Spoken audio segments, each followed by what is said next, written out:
Hello friends, नमस्कार। उम्मीद है आप सभी लोग अच्छे होंगे और अपना पढ़ाई को कंटिन्यू रखे हैं।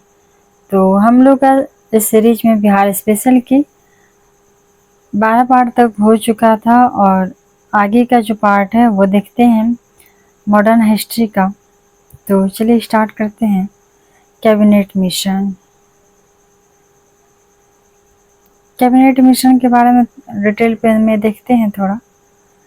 24 मार्च 1946 को ब्रिटिश कैबिनेट के सदस्यों पैट्रिक लॉरेंस, स्टैफोर्ड क्रिप्स और एबी अलेक्जेंडर के कैबिनेट मिशन ने एक नए संविधान के निर्माण और एक अंतरिम सरकार के गठन की सिफारिश की।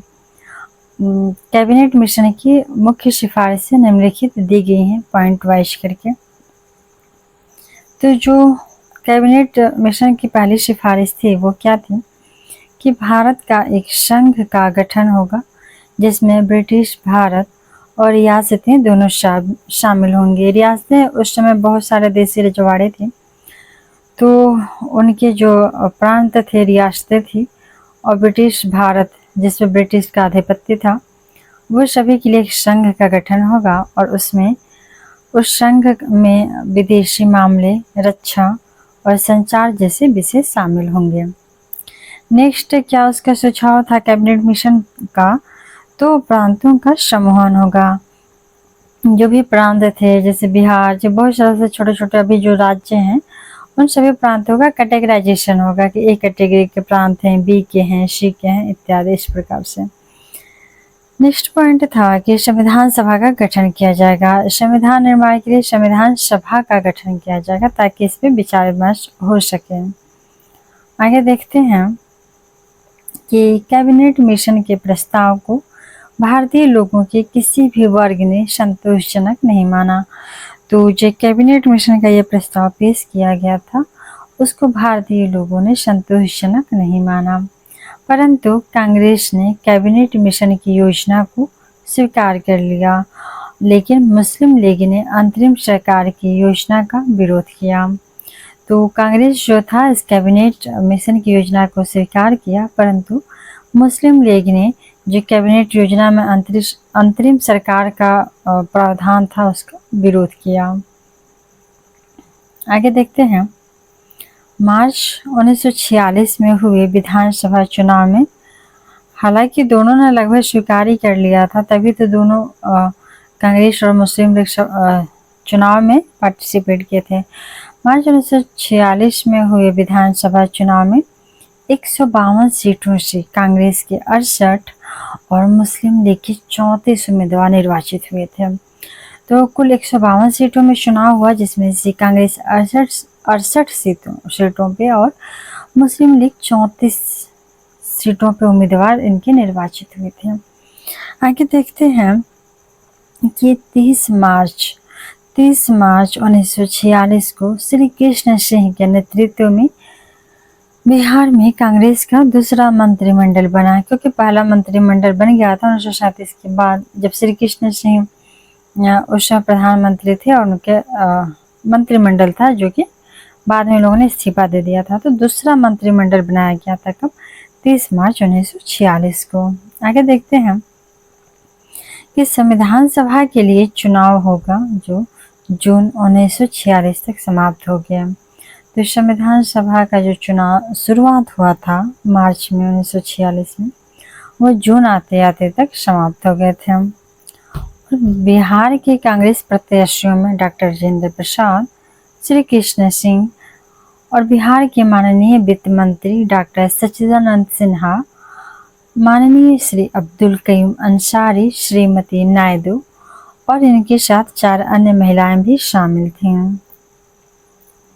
आगे देखते हैं प्रत्यक्ष कार्रवाई दिवस जो मनाया गया था 16 अगस्त 1946 को। तो इसके बारे में डिटेल से देखते हैं। मुस्लिम लीग ने कैबिनेट मिशन प्रस्ताव को स्वीकार करने से मना कर दिया था और मुसलमानों के आह्वान से किया गया कि वे पाकिस्तान को प्राप्त करने के लिए जब भी आवश्यक हो सीधी कार्रवाई का सहारा लें। तो जो कैबिनेट मिशन आया था भारत में, तो उसका जो प्रस्ताव था उसको मुस्लिम लीग ने मना कर दिया और मुसलमान लोगों से आह्वान किया कि आप लोग जब भी आवश्यकता हो पाकिस्तान की मांग के लिए तो सीधी कार्रवाई का सहारा लें। और इसी के तहत 16 अगस्त 1946 को पूरे देश में सीधी कार्रवाई दिवस के रूप में मनाया गया। ये वेरी इम्पोर्टेंट है कि सीधी कार्रवाई दिवस कब मनाया गया, तो 16 अगस्त 1946 को। इस दिन कलकत्ता में बड़े पैमाने पर नरसंहार और मानव अत्याचार हुआ और 16 अगस्त 1946 को सीधी कार्रवाई दिवस मनाया गया। और इसका परिणाम क्या हुआ कि कलकत्ता में बड़े पैमाने पर नरसंहार हुआ और मानव अत्याचार हुआ। द स्टेट्समैन ने इसे महान कलकत्ता हत्याकांड के रूप में वर्णित किया है और स्टेट्समैन ने इसको क्या बोला, महान कलकत्ता हत्याकांड, अर्थात सांप्रदायिक दंगे भड़क उठे थे। नेक्स्ट है ढाका, नोआखली और तिपारा में बड़े पैमाने पर हिंसा हुई है। इनसे अक्टूबर के अंत में बिहार में हिंसक प्रतिक्रियाएं हुई, जिसका परिणाम स्वरूप क्या हुआ कि व्यापक सांप्रदायिक दंगे हुए जिसमें मुसलमानों को भारी नुकसान उठाना पड़ा। नेक्स्ट पॉइंट देख लेते हैं। तो बिहार में प्रभावित क्षेत्रों में डॉक्टर राजेंद्र प्रसाद, पंडित जवाहरलाल नेहरू और कुछ अन्य नेताओं के तत्काल दौरे और बिहार सरकार की ओर से त्वरित कदमों ने सांप्रदायिक दंगों को और अधिक बढ़ने शुरू। तो अर्थात बंगाल में तो दंगा भड़क चुका था और उसका असर बिहार में भी देखने लगा, परंतु बिहार में डॉक्टर राजेंद्र प्रसाद थे, जवाहरलाल नेहरू थे, जो बड़े नेता हैं। इन लोगों ने क्या किया, प्रभावित क्षेत्रों का तत्काल दौरा किया और लोगों से अपील किया। तो इससे क्या हुआ कि धीरे धीरे बिहार में कंट्रोल किया जा सका। आगे देखते हैं कि सबसे बढ़कर महात्मा गांधी के प्रेरित संदेश और मार्च 1947 में बिहार में शांति और सद्भाव के उनके मिशन ने उग्र भावनाओं को शांत करने और सांप्रदायिक उन्माद को फैलने से रोकने में मदद किया था। और गांधी जी का जो आह्वान था कि आप लोग दंगा ना फैलाएं, शांति से रहें, तो वो भी बहुत हेल्प किया था इनको रोकने में। नेक्स्ट है संविधान सभा। संविधान सभा का बैठक कब बुलाया गया और कैसे हुआ, इसके बारे में देखते हैं। तो संविधान सभा ने अपनी पहली बैठक 9 दिसंबर 1946 को काउंसिल चैम्बर की लाइब्रेरी में डॉक्टर सच्चिदानंद सिन्हा की अध्यक्षता में किया था। तो ये क्वेश्चन पूछ सकता है कि पहला संविधान सभा का कहाँ पे हुआ था बैठक, तो काउंसिल चैम्बर की लाइब्रेरी में। कहाँ हुआ था, काउंसिल चैम्बर की लाइब्रेरी में। आगे देखते हैं हम लोग कहाँ थे कि अपने प्रारंभिक कार्य के हिस्से के रूप में सभा ने प्रक्रिया के नियम बनाने के लिए 15 सदस्यों की एक समिति का चुनाव किया और बिहार के डॉक्टर राजेंद्र प्रसाद को इसका अध्यक्ष चुना गया। अर्थात कि काउंसिल चैम्बर की लाइब्रेरी में जब बैठक हुआ था 9 दिसंबर 1946 को, तो इसके अध्यक्ष कौन थे, डॉक्टर सच्चिदानंद सिन्हा। और संविधान सभा आगे कैसे चलेगा, इसका खाका स्ट्रक्चर तैयार करने के लिए 15 सदस्यों का एक समिति का चुनाव किया गया, जिसके अध्यक्ष डॉक्टर राजेंद्र प्रसाद को बनाया गया। आगे देखते हैं। मुस्लिम लीग संविधान सभा में शामिल नहीं हुआ। और मुस्लिम लीग क्या था, संविधान सभा में शामिल नहीं हुआ। मुस्लिम लीग संविधान सभा में शामिल नहीं हुआ, फिर भी 20 फरवरी 1947 को इंग्लैंड के प्रधानमंत्री श्री इटली ने महत्वपूर्ण घोषणा किया कि ब्रिटिश सरकार का निश्चित इरादा है कि जून 1948 से पहले किसी भी तारीख तक जिम्मेदार भारतीयों के हाथों में सत्ता का हस्तांतरण करने के लिए आवश्यक कदम उठाए जाएं। और मार्च 1947 में लॉर्ड माउंटबेटन वाइवेल के उत्तराधिकारी के रूप में भारत आया। तो जो वाइवेल भारत के गवर्नर थे, उनके पहले लेन थे वो थे, और वाइवेल 1943 में आए थे, 1943 से 47 तक रहे। उनके बाद माउंटबेटन आए और ब्रिटेन में सरकार लेबर पार्टी की बन चुकी थी। और इटली जी थे, उन्होंने क्या किया, तो इनको बोला कि जाइए आप भारत को उनकी सत्ता उनको हस्तांतरित की, और इसकी घोषणा उन्होंने 20 फरवरी 1947 को कर दिया। आगे देखते हैं इसमें इम्पोर्टेंट पॉइंट कि उन्होंने भारत के मार्च को एक नई स्थिति में पहुंचाया। कौन? तो माउंटबेटन। 3 जून 1947 को अपनी योजना में उन्होंने मौजूदा परिस्थितियों में भारतीयों के हाथों में सत्ता हस्तांतरण की प्रक्रिया को रेखांकित किया। तो 3 जून 1947 बहुत महत्वपूर्ण दिन है। तो इस दिन उन्होंने प्रस्ताव का ये किया, प्रस्ताव पेश किया। किसने? तो माउंटबेटन ने। भारत का प्रस्तावित विभाजन योजना का हिस्सा था। नेक्स्ट पॉइंट है कि कांग्रेस ने व्यवहारिक विचार से इस योजना को स्वीकार कर लिया, और कांग्रेस ने इसी भी माउंटबेटन योजना को भी कैबिनेट मिशन की तरह स्वीकार कर लिया।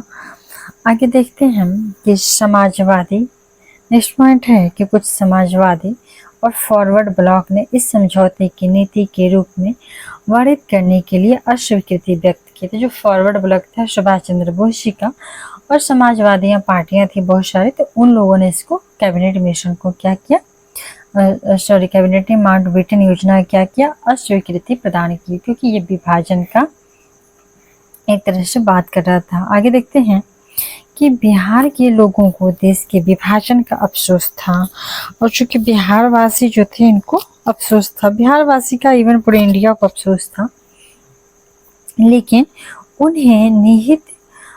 उन्हें स्थिति में निहित कठिनाइयों का एहसास था। अफसोस तो था कि भारत का बंटवारा हो रहा है, परंतु वो चीज़ें फिर से नहीं हो सकती थी जो बंगाल में दंगा हुआ था, कलकत्ता दंगा हुआ था, या फिर जो सांप्रदायिक दंगे। आगे देखते हैं कि 15 अगस्त 1947 को फाइनली भारत आज़ाद हो गया, और बिहार में स्वतंत्रता दिवस का जश्न जबरदस्त उत्साह के साथ मनाया गया। आगे देखते हैं, इस बात पे सार्वभौमिक खुशी थी कि भारत को आखिरकार स्वतंत्रता मिल ही गई। आगे देखते हैं, उसके बाद श्री जयराम दास दौलत राम ने 14 अगस्त की मध्य रात्रि को बिहार के राज्यपाल के रूप में शपथ लिया, और फाइनली बिहार का पहला गवर्नर बने। कौन? तो जयराम दौलत राम। नेक्स्ट पॉइंट है कि 15 अगस्त की दोपहर में उन्होंने सचिवालय के सामने, और 14 अगस्त को वो शपथ ही ली, और 15 अगस्त को उन्होंने क्या किया, तो सचिवालय के सामने उसी स्थान पर शहीद स्मारक की आधारशिला रखी जहां 7 शहीदों ने आज़ादी के लिए अपने प्राणों की आहुति दी थी। कब दिए थे ये 7 शहीद प्राणों की आहुति? 11 अगस्त 1942 को, भारत छोड़ो आंदोलन के समय। आगे देखते हैं बिहार के स्वतंत्रता सेनानी। तो राज्य ने स्वामी सहजानंद सरस्वती, शहीद वैकुंठ शुक्ल, बिहार विभूति अनुराग नारायण सिंह, मौलाना मजहरुल हक, लोकनायक जयप्रकाश नारायण, भद्रैया जी, पंडित यमुनाकर जी, डॉक्टर मकबूल अहमद आजादी जैसे प्रसिद्ध नेता दिए थे। तो बिहार में बहुत सारे स्वतंत्रता सेनानी पैदा हुए थे, और बहुत सारे नेता उभरे थे। आगे देखते हैं हम कि उपेंद्र नारायण झा आजाद और प्रफुल्ल चाकी भी बिहार के सक्रिय क्रांतिकारी थे। प्रफुल्ल चाकी और उपेंद्र नारायण झा, ये लोग भी क्या थे? सक्रिय क्रांतिकारी थे। आगे देखते हैं कि शीलभद्र याजी ने सुभाष चंद्र बोस के साथ मिलकर ऑल इंडिया फॉरवर्ड ब्लॉक की स्थापना की थी। तो शीलभद्र जो याजी जी हैं ना, इन्होंने क्या किया था, तो इन्होंने सुभाष चंद्र बोस के साथ मिलकर ऑल इंडिया फॉरवर्ड ब्लॉक की स्थापना की थी। आगे देख लेते हैं कि बिहार का वह नायक जिसने स्वतंत्रता संग्राम के दौरान गांधी जी की जान बचाई थी। कौन थे वो? तो बत्तख मियाँ थे। पूछा हुआ क्वेश्चन है, ये बिहार का वो कौन नायक थे जिन्होंने स्वतंत्रता संग्राम के दौरान बिहार की गांधी जी की जान बचाई थी, तो वो थे बत्तख मियाँ। आगे देख लेते हैं, आगे देखते हैं नेक्स्ट हेडिंग, यही है बत्तख मियाँ। यह घटना महात्मा गांधी के 1917 में मोतिहारी पहुंचने के बाद की है। 1917 में जब मोतिहारी महात्मा गांधी जी पहुंचे थे उसके बाद की है, जब चंपारण में नील के फैक्ट्रियों के प्रबंधकों के नेता इरविन ने एक दिन महात्मा गांधी को चर्चा के लिए बुलाया। तो जो नील फैक्ट्रियों के प्रबंधक हैं उनके नेता का नाम था इरविन। इन्होंने महात्मा गांधी को चर्चा के लिए बुलाया। यह वह समय था जब ब्रिटिश सरकार ने महात्मा गांधी को नील की खेती करने वाले किसानों के बयान दर्ज करने की अनुमति दी थी। गांधी के सत्याग्रह प्रयोग की सफलता से घबराए इरविन ने, जो उनके नेता थे इरविन, तो इरविन ने अपने आकाओं को खुश करने के लिए गांधी को धीमा जहर देकर मारने की साजिश रची थी और इरविन ने गांधी के खाने में जहर मिलाकर उन्हें मारने की योजना बनाई थी। इरविन वो लॉर्ड इरविन नहीं थे, गवर्नर नहीं थे, ये हैं जो नील फैक्ट्री था उनके प्रबंधक नेता थे। आगे देखते हैं बट्टक मियाँ। उस समय इरविन के बंगले पर रसोइया था। इरविन के बंगले पे रसोइया कौन था? तो बट्टक मियाँ था। और इरविन और उसके साथियों ने उसे अपनी भयावह योजना की अंजाम देने की धमकी दी। और इनको रसोइया को जो बत्तख मियाँ थे, तो इरविन और उनके साथियों ने उन्हें बत्तख मियाँ को बोला कि इस योजना का अंजाम देने के लिए धमकी दिया। बट्टक जो एक छोटी सी जमीन वाला किसान था, दुविधा में था कि वो क्या करे। उस पर न केवल अपने परिवार की देखभाल की जिम्मेदारी थी बल्कि अंग्रेजों का डर भी था। उस दिन उसे भोजन परोसने के बाद एक गिलास में जहरीला दूध लेकर गांधी के पास जाने को कहा गया। इस डर से कि उस पर अंग्रेजों के अत्याचारों का आरोप लगेगा, वह मना नहीं कर सका। अंग्रेजों के अत्याचारों का आरोप लगेगा, वह मना नहीं कर सका। उसने वैसा ही किया जैसा इरविन ने आदेश दिया था। आगे देखते हैं।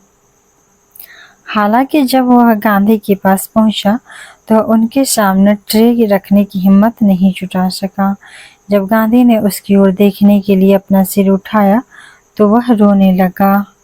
गांधी आशंकित हो गए और उसे बैठने के लिए कहा। बट्टक ने उसे अपनी हत्या की साजिश के बारे में बताया और अपनी भयावह साजिश का खुलासा होने के बाद इरविन और उसके करीबी सहयोगी घबरा गए क्योंकि उनका खुलासा हो गया। उस घटना के बाद बत्तख को जेल में डाल दिया गया और उनके परिवार में से कोई भी अंग्रेज के अत्याचारों से बच नहीं पाया था। उनकी जमीन, जो बत्तख मियाँ की जमीन थी, वो नीलाम कर दी गई और उनके परिवार को तरह तरह से सताया गया।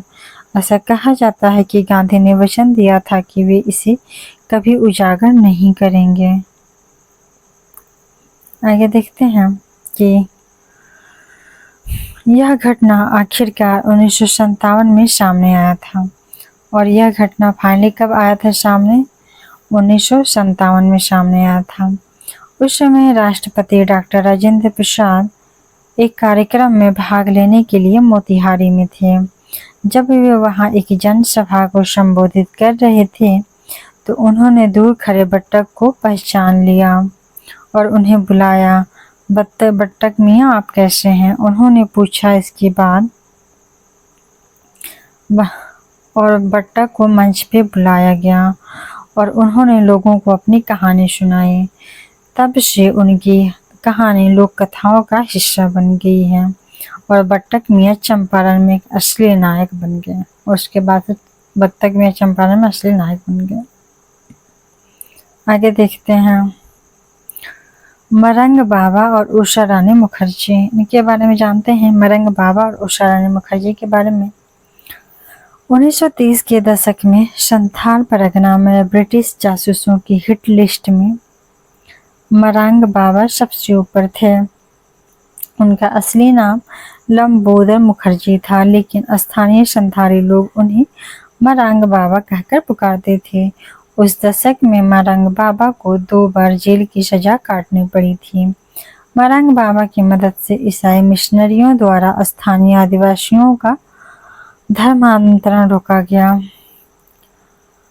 और उन्होंने नेताजी सुभाष चंद्र बोस को क्षेत्र में फॉरवर्ड ब्लॉक की स्थापना में भी मदद किया था मरंग बाबा ने। ये इन दोनों लोग का फोटो है। लंबोदर मुखर्जी की पत्नी थी उषा रानी मुखर्जी। इनको संथाल परगना में फॉरवर्ड ब्लॉक की पहली महिला अध्यक्ष बनाया गया। संथाल परगना में फॉरवर्ड ब्लॉक की पहली महिला अध्यक्ष कौन बनी है? तो लंबोदर मुखर्जी, मरंग बाबा की पत्नी उषा रानी मुखर्जी। आगे देखते हैं कि उषा रानी और मरंग बाबा का क्रांतिकारी प्रभाव ऐसा था कि जब भी वे जेल से बाहर होते थे, ब्रिटिश सरकार उनकी गतिविधियों पर अंकुश नहीं लगा पाती थी। प्रशासन के लिए उन्हें जेल में रखना भी मुश्किल था। आगे देख लेते हैं। मुखर्जी दंपति को एक बार लोगों को भड़काने के आरोप में संथाल परगना से गिरफ्तार किया गया था। इसके बाद उषा रानी मुखर्जी को भागलपुर जेल भेज दिया गया, जबकि लंबोदर मुखर्जी को मोतिहारी में नजरबंद कर दिया गया। रिहा होने के बाद उन्होंने ब्रिटिश शासन के खिलाफ अपनी गतिविधियां फिर से शुरू कर दी और प्रशासन ने उन्हें देखते ही गोली मारने का आदेश भी दे दिया। आगे देखते हैं कि उस समय जेल से बाहर निकली उषा रानी ने मोतिहारी से लेकर संथाल परगना तक ऐसी योजना बनाई जिससे स्थानीय अधिकारियों को डर लगा कि अगर जेल के अंदर मरंग बाबा को कुछ हो गया तो लोगों का विरोध विद्रोह में बदल जाएगा। उस समय नेताजी ने पूरे देश पर कब्जा कर लिया था और उषा रानी उनके प्रमुख सिपाहियों में से एक बन गए थे। उस समय नेताजी ने पूरे देश पर कब्जा कर लिया था और उषा रानी उनके प्रमुख सिपाहियों में से एक बन गई थी। एक रात बिना किसी को बताए लंबोदर मुखर्जी को पटना कैंप जेल से हजारीबाग जेल में शिफ्ट कर दिया गया, जहां डिप्टी कमिश्नर ने लिख कर दिया कि लंबोदर मुखर्जी की जेल में मौत हो गई है। लेकिन उनकी मौत नहीं हुई थी और 1945 में जेल से रिहा होने के बाद लंबोदर अंतरिम सरकार के गठन की योजनाओं में अहम भूमिका निभाने लगे। आगे देख लेते हैं। बाद में वे अंतरिम सरकार के लिए दुमका विधानसभा क्षेत्र से निर्विरोध विधायक भी चुने गए थे। अंतरिम सरकार के लिए दुमका विधानसभा क्षेत्र से निर्विरोध विधायक भी चुने गए थे मरंग बाबा। 1947 में जब देश आजाद हुआ तो उषा रानी ने दुल्हन की तरह कपड़े पहने और लंबोदर मुखर्जी ने इसकी खुशी में उनके हाथों में कंगन पहनाया। जब उषा रानी जेल में थी तब उन्होंने एक बेटी को जन्म दिया था जो भारतीय सेना में पहली महिला पैरा ट्रूपर बनी थी। तो उषा रानी की बेटी थी जो भारतीय सेना में पहली महिला पैरा ट्रूपर भी बनी थी। आगे देख लेते हैं। रमेश चंद्र झा। एक किताब की प्रस्तावना में लिखा है कि रमेश चंद्र झा और उनके परिवार का इतिहास स्वतंत्रता संग्राम के दौरान बर्बादी के सामने ठहाके लगाने जैसा है। वे उन लोगों में से हैं जिन्होंने गुलामी की बेड़ियां तोड़ने के लिए खुद हथकड़ी लगाई है। कौन? तो रमेश चंद्र झा। उन्होंने एक खूंखार भगोड़े की जिंदगी भी जी और वे उन लोगों में से हैं जिन्हें आज़ादी नहीं मिली बल्कि उन्हें इसे कमाया। आगे देखते हैं कि अपने परिवार की पृष्ठभूमि और पिता लक्ष्मी नारायण झा से प्रभावित होकर रमेश चंद्र झा अपने शुरुआती वर्षों में ही स्वतंत्रता सेनानी बन गए। शुरुआती के वर्षों में ही स्वतंत्रता सेनानी बन गए। महात्मा गांधी की चंपारण यात्रा के पहले ही दिन उनके पिता को जेल भेज दिया गया और उन्हें 6 महीने के कठोर कारावास की सजा भी सुनाई गई। 14 साल की उम्र में भारत छोड़ो आंदोलन के दौरान रमेश चंद्र पर एक ब्रिटिश पुलिस चौकी पर हमला करने और वहां से हथियार लूटने का आरोप लगाया गया। उस समय बहुत कम ट्रेनें चलती थीं और रात में और भी कम चलती थीं। अक्सर गर्मियों में ब्रिटिश रेलवे कर्मचारी रेलवे की पटरियों पर घूमते थे, खाते पीते और यहाँ तक कि वहीं सोते भी थे। आगे देखते हैं कि एक बार जब रक्सौल के पास कुछ अंग्रेज अधिकारी पटरियों पर सो रहे थे तो रमेश चंद्र और उनके साथियों ने उनके बगल में खड़ी मालगाड़ी की बोगी को धक्का दे दिया और नतीजतन क्या हुआ कि बोगी कई अंग्रेजों के ऊपर चढ़ गए और कई अन्य घायल भी हो गए। हालांकि जब घटनास्थल से भागने की कोशिश कर रहे थे तब उन सभी की पहचान कर ली गई और रमेश चंद्र ने भी उन चंद लोगों में से थे जिन्हें प्रशासन ने देखते ही गोली मारने का आदेश जारी किया था। आगे देख लेते हैं। रमेश चंद्र झा ने कम उम्र में ही अंग्रेजों को मुंह तोड़ जवाब दिया था। जब उनके पिता जेल में होते थे तो उन्हें अपने चाचा नंदजी झा से भरपूर मदद मिलती थी, जिनके पास एक जोड़ी बैल थे। रमेश चंद्र अक्सर बैलगाड़ी पे सवार होकर रात में अपने मिशन पर लगभग 50 किलोमीटर की यात्रा करते थे। जेल की सजा काटते समय उन्हें भारतीय और विश्व साहित्य पढ़ने का शौक था और जब वो जेल में होते थे तो क्या पढ़ते थे, तो भारत का और विश्व का साहित्य। जेल से बाहर आने के बाद वे किसी राजनीतिक दल में शामिल होने की बजाय एक लेखक बन गए। साहित्य पढ़ते थे तो फिर लेखक बन गए। वे अपने गांव फुलवड़िया में अपनी आखिरी सांस तक लिखते रहे और उन्होंने अपने जीवन काल में कहानियां, उपन्यासों और कविताओं की 70 से अधिक किताबें लिखी और 1994 में उनकी 66 वर्ष की आयु में निधन हो गया था। आगे देख लेते हैं। माँ तंगिनी हाजरा, जिनकी प्रतिमा है माँ तंगिनी हाजरा, इनके बारे में थोड़ा डिटेल में देखते हैं। तो 1930 में सविनय अवज्ञा आंदोलन के दौरान जब देश के अलग अलग हिस्सों में यात्राएं निकाली गईं तो बंगाल प्रांत के मिदनापुर के तामलुक में, एक सेकेंड, ये वाला इसके अंदर ही था ना, हाँ। तो जब बंगाल प्रांत के मिदनापुर के तामलुक में भी ब्रिटिश शासन के खिलाफ एक यात्रा निकाली गई, सड़क किनारे झोपड़ी में अकेली रह रही 60 वर्षीय महिला ने जब यात्रा को गुजरते देखा तो वह सहज रूप से इसका हिस्सा बन गई। यह उसे एक नए सफर पर ले गया जिसने उसकी जिंदगी हमेशा के लिए बदल दी। आगे देखते हैं। महात्मा गांधी के आह्वान पर आगे चलकर उन्होंने हर सत्याग्रह में हिस्सा लेना शुरू कर दिया। उन्होंने नमक कानून तोड़ा और 6 महीने जेल में भी रही मातंगिनी ने। जेल से बाहर आने तक वह इतनी जोशीली स्वतंत्रता सेनानी बन चुकी थी कि इलाके के लोग उन्हें बूढ़ी गांधी या बुजुर्ग गांधी के नाम से पुकारने लगे थे। बूढ़ी गांधी या बुजुर्ग गांधी। आगे देखते हैं कि वह माँ तंगिनी हाजरा थी। जेल जाने से पहले उन्हें स्वतंत्रता आंदोलन के बारे में ज्यादा जानकारी नहीं थी, लेकिन वह अंग्रेजों द्वारा भारत में किए गए अत्याचारों से वाकिफ थी। दरअसल उनके परिवार ने भी युवा अवस्था में उन्हें काफी कष्ट दिए थे।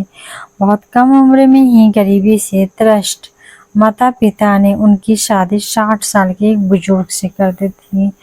जब उनके पति का निधन हुआ तब वो सिर्फ 18 साल की थी।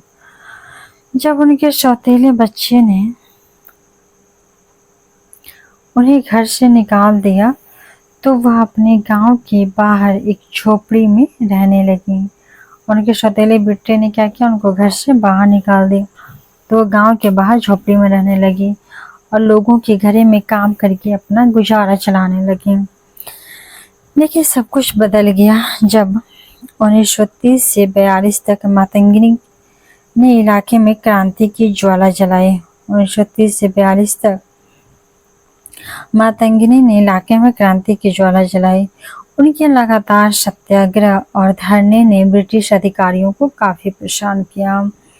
1942 में 72 साल की उम्र में मातंगिनी ने तामलुक में भारत छोड़ो आंदोलन की कमान संभाली और 1942 में भारत छोड़ो आंदोलन का भी कमान मातंगिनी ने संभाला था। आगे देखते हैं कि भारत में ब्रिटिश राज के अंत की घोषणा करने के लिए मिदनापुर के सभी सरकारी कार्यालयों और पुलिस स्टेशनों पर तिरंगा फहराने का निर्णय लिया गया। नेक्स्ट पॉइंट है कि 29 सितंबर 1942 को लगभग 6000 लोगों का एक बड़ा जुलूस, जिसमें ज़्यादातर महिलाएं थीं, तमल्लुक पुलिस स्टेशन की ओर बढ़ा। पुलिस ने उन्हें चेतावनी दी और कई लोगों को जल्दबाजी में पीछे हटने पर मजबूर कर दिया, लेकिन मातंगिनी बहुत दृढ़ स्वभाव की थीं। वंदे मातरम गाते हुए, तिरंगा थामे हुए वे भीड़ से बाहर आईं और साहसपूर्वक घोषणा की कि वे तिरंगा फहराएंगी। जब वे अपने संकल्प पर टिक रहीं और ब्रिटिश अधिकारियों की बार-बार चेतावनी के बावजूद आगे बढ़ने लगी, तो पुलिस ने उनके दाहिने हाथ में गोली मार दी। घायल मातंगिनी ने तुरंत तिरंगा अपने बाएं हाथ में ले लिया और बिना किसी डर के आगे बढ़ती रहीं। जब दूसरी गोली उनके बाएं हाथ में लगी तो उन्होंने दोनों हाथों से तिरंगा थाम लिया और आगे बढ़ते रहीं। हालांकि उनके शरीर से बहुत खून बह रहा था, फिर भी वे आगे बढ़ते रहीं, लेकिन तीसरी गोली उनके माथे पर लगी और मातंगिनी गिर पड़े, लेकिन उन्होंने तिरंगे को अपने हाथ से छूटने नहीं दिया। उन्होंने तिरंगे को सीने से लगाकर आखिरी बार वंदे मातरम का नारा लगाया और स्वतंत्रता संग्राम के इतिहास में एक अमर नाम बन गए। आगे देखते हैं बिहार की प्रमुख महिला नेता तो कौन कौन थी। इनमें हैं राजवंशी देवी, प्रभावती देवी, जनक दुलारी ठाकुरानी, भगवती देवी, अपाला भारती, सरस्वती देवी, साधना देवी, राधिका देवी और शैलबाला राय।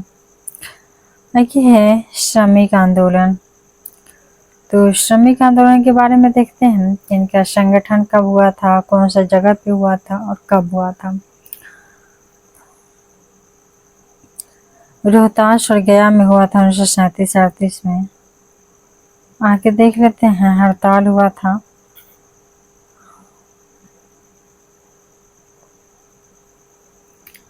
बिहार ट्रेड यूनियन कांग्रेस, इसका गिरिडीह नामक जगह पे हुआ था। कब हुआ था? 10 जून 1944 को बिहार ट्रेड यूनियन कांग्रेस का स्थापना गिरिडीह में 10 जून 1944 को। सीपीआई द्वारा श्रम सम्मेलन हुआ था पटना में 1947 में। सीपीआई द्वारा श्रम सम्मेलन हुआ था पटना में 1947 में। आगे देखते हैं बिहार में आदिवासी विद्रोह की सूची। तो बिहार में आदिवासी विद्रोह का सूची के बारे में देख लेते हैं। बहुत कमी है, बिहार खत्म ही होने वाला है। बिहार का मॉडर्न जो है ना, मॉडर्न खत्म होने वाला है। वर्तमान बिहार का निर्माण और कितना है महत्वपूर्ण तथ्य।